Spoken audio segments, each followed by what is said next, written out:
لا أقسم بيوم القيامة ولا أقسم بالنفس اللوامة أيحسب الإنسان أن لن نجمع عظامه بلى قادرين على أن نسوي بنانه بل يريد الإنسان ليفجر أمامه يسأل أيان يوم القيامة فإذا برق البصر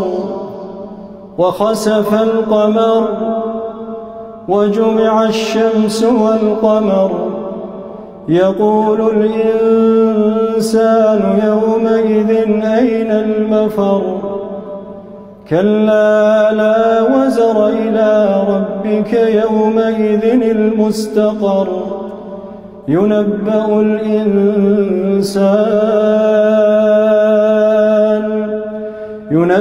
الإنسان يومئذ